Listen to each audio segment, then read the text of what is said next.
नमस्कार मित्रों, कैसे हैं आप सब लोग। भगवान से यही प्रार्थना करता हूँ कि आप लोग स्वस्थ होंगे। और आज हम हिंदी साहित्य के बारे में पढ़ रहे हैं, जिसमें हमने डॉक्टर गणपति चंद्र गुप्त के अनुसार आदिकालीन साहित्य को, जो धर्माश्रित में सिद्धनाथ उज्जैन और राज्य आश्रित में रासो साहित्य को और लोकाश्रित में अपन पढ़ेंगे अमीर खुसरो विद्यापति साहब। देखिए, हम अपन ने अध्ययन किया पिछली जो हिंदी साहित्य के क्लास थे उनमें हमने रासो साहित्य का अध्ययन किया, उनसे भी पिछली कक्षाओं में अपन ने सिद्धनाथ और जैनों का अध्ययन किया। आज हम अध्ययन करेंगे लोकाश्रित यानी लौकिक साहित्य की। देखिए, मैं आपको बताऊं, लौकिक साहित्य अर्थात लोकाश्रित,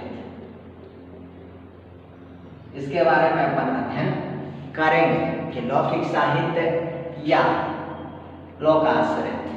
सबसे पहले जिस व्यक्ति का नाम आएगा वो देखिए आप लोग, पहला जिसका नाम आएगा वो देखिए आप लोग विद्यापति साहब का। देखिए, विद्यापति साहब जो इनका समय था, विद्यापति साहब का जो समय था वो समय था कौन सा। देखिए, दोबारा देखिए, विद्यापति समय था 1380 से लेके 1380 से 1460 ईस्वी। ये विद्यापति साहब का समय था 1380 से 1460। और इनकी रचना का नाम था कौन, क्या, पदावली। इनकी रचना का नाम पदावली। और जिसकी भाषा कौन सी थी, जिसकी भाषा थी कौन से, मैथिली। और विद्यापति साहब के देखिए, विद्यापति साहब के उपनाम यानी इनके उपनाम क्या क्या थे उनका बारे में अपन अध्ययन करते हैं। तो देखिए, उपनाम इनके उपनाम थे अभिनव जयदेव, दूसरा कवि शेखर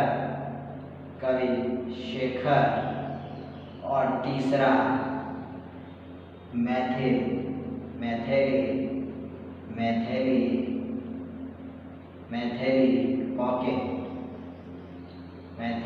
कौके। ये इनके उपनाम थे। अभिनव जयदेव, कवि शेखर और मैथिली वकील विद्यापति साहब के उपनाम हैं। देखिए, पदावली के बारे में ये कहा जाता है कि सर्वाधिक आदिकालीन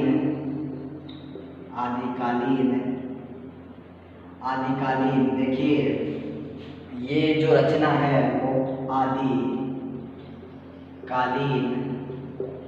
सर्वाधिक संगारिक रचना है। आदिकालीन सर्वाधिक संगारिक रचना कौन सी, पदावली। संगारिक रचना है कौन सी, पदावली।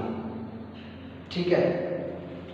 कई लोग इसके बारे में मैं आपको बताऊं, इसको कई लोग धार्मिक रचना मानते हैं कि ये विद्यापति है कि जो रचना है वो एक धार्मिक रचना है। धार्मिक रचना इस आधार पे मानते हैं क्योंकि जो इसका आधार है वो गीत गोविंद। किसने लिखी थी, गीत गोविंद। देखिए, गीत गोविंद के रचनाकार कौन थे, जयदेव। ठीक है। इसका यानी इस पदावली का आधार माना जाता है गीत गोविंद को। और गीत गोविंद एक धार्मिक रचना है। क्या रचना है, एक धार्मिक रचना, एक आध्यात्मिक रचना है। भगवान के प्रति भक्ति भाव की क्या समर्पण की रचना है। लेकिन दूसरी ओर अगर बात करें, पदावली के अंतर्गत राधा और कृष्ण के जो धार्मिक रूप का चित्रण न करके उनके रासलीलाओं और श्रृंगार का चित्रण किया गया है।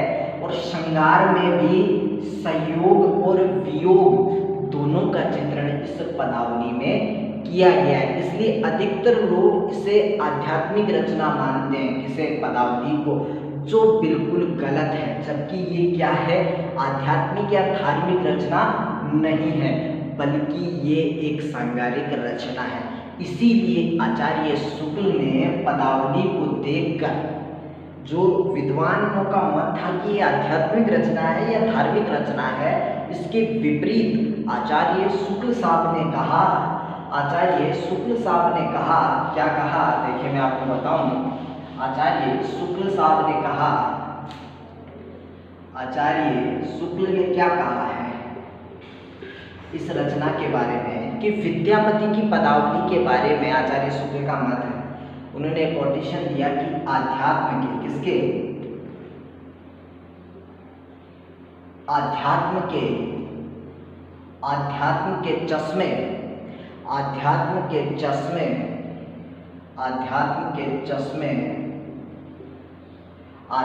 के चश्मे बड़े सस्ते हो गए हैं,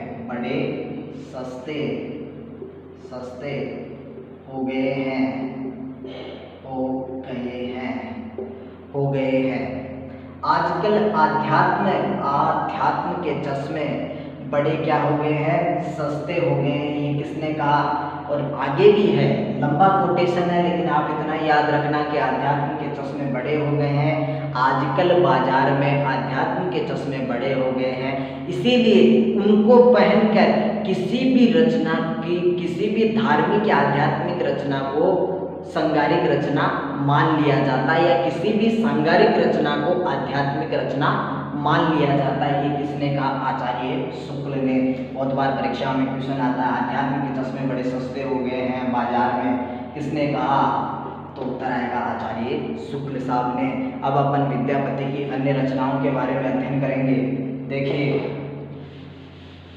विद्यापति की जो अन्य रचनाएं हैं वो कौन कौन सी है?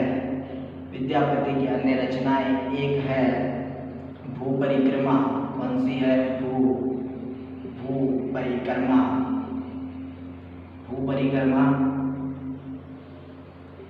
पुरुष परीक्षा, भू परिक्रमा, पुरुष परीक्षा, कीर्तिलता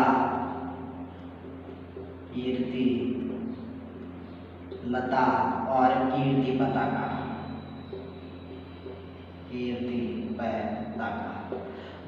भू परिक्रमा, पुरुष परीक्षा, कीर्तिलता और कीर्ति पताका, ये अन्य रचना है विद्यापति साहब की।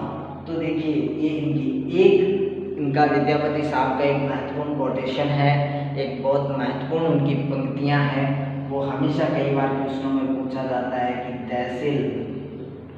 दैसिल बहना सब जन मिठा,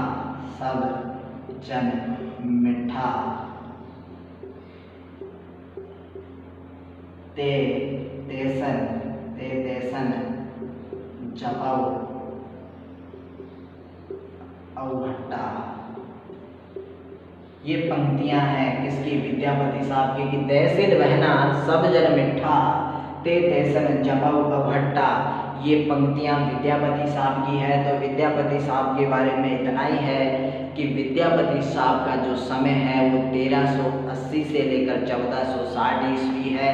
विद्यापति की जो रचना है वो पदावली है। पदावली एक सांगारिक रचना है। अधिकतर विद्वान उसे आध्यात्मिक रचना मानते हैं। इसलिए आचार्य शुक्ल ने कहा है कि आजकल आध्यात्म के चश्मे बाजार में इतने सस्ते हो गए हैं कि किसी भी रचना को आध्यात्मिक रचना बता दिया जाता है, किसी भी सांगारिक रचना को आध्यात्मिक रचना मान लिया जाता है। और इसकी पदावली की भाषा मैथिली है। और विद्यापति की जो अन्य रचनाएं हैं, भू परिक्रमा, पुरुष परीक्षा, कीर्तिलता, कीर्ति पताका, ये इनकी अन्य रचनाएं हैं। और इनका एक प्रसिद्ध कोटेशन है, विद्यापति साहब की प्रसिद्ध पंक्तियां हैं जो कई बार परीक्षाओं में आती है कि दैसिल बहना सब जन मिठा, ते दैसन जपाओ अवघट्टा। ये भी किसकी है? विद्यापति की पंक्तियां हैं जो हर बार परीक्षा में पूछी जाती है। तो विद्यापति साहब के बारे में जो महत्वपूर्ण प्रश्न थे वो मैंने यहाँ पर आपको बता दिए हैं। इन्हीं से प्रश्न आएंगे, मेरा आपको विश्वास दिलाता हूँ। और मैं इतना कहना चाहता हूँ कि मेरे इस चैनल पर आपको हिंदी साहित्य से संबंधित उस खजाने से निकाले हुए बहुत शानदार टॉपिक, और पढ़ने के लिए तो पढ़ते रहो, बहुत कुछ है, बहुत है पढ़ने के लिए। और मैं इतना कहना चाहता हूँ, अगर आपको ये PDF चाहिए, मैंने जो पिछले वीडियो डाले ये वीडियो और आगे भी मैं हिंदी साहित्य से भक्ति काल भी आएगा, इसके बाद रीति काल भी आएगा, आधुनिक काल भी आएगा, इसके बाद अपन काव्य शास्त्र के बारे में भी अध्ययन करेंगे, इसके बाद उपन्यासों के बारे में अध्ययन करेंगे, कहानियों के बारे में अध्ययन करेंगे, एकांकियों के बारे में अध्ययन करेंगे, है ना, निबंधों के बारे में अध्ययन करेंगे, अलग अलग टॉपिकों के। अगर इनसे संबंधित आपको नोट्स चाहिए तो आप हमारे ऐप को डाउनलोड करें, हमें कमेंट करके बताएं, अपने व्हाट्सअप नंबर दें, हम आपसे कांटेक्ट करेंगे और फिर हम आपको PDF उपलब्ध करवाएंगे ये, और बहुत ही कम परसेंटेज पे आपको करवा देंगे, ये आपसे वादा रहा। बड़ी बड़ी कोचिंगों में आप जाएंगे, इससे बेहतरीन नोट्स आपको कहीं नहीं मिलेंगे। मैं आपको इतना ही कहना चाहता हूँ कि मेरे इस चैनल को सब्सक्राइब कर लें, बेल आइकन का बटन दबा दें और अधिक से अधिक लोगों में शेयर करें। हिंदी साहित्य से संबंधित महत्वपूर्ण चीज़ें आपको इस चैनल पर मिलेगी। अगले वीडियो में अमीर खुसरो के बारे में चर्चा करेंगे, तब तक के लिए मैं आप लोगों से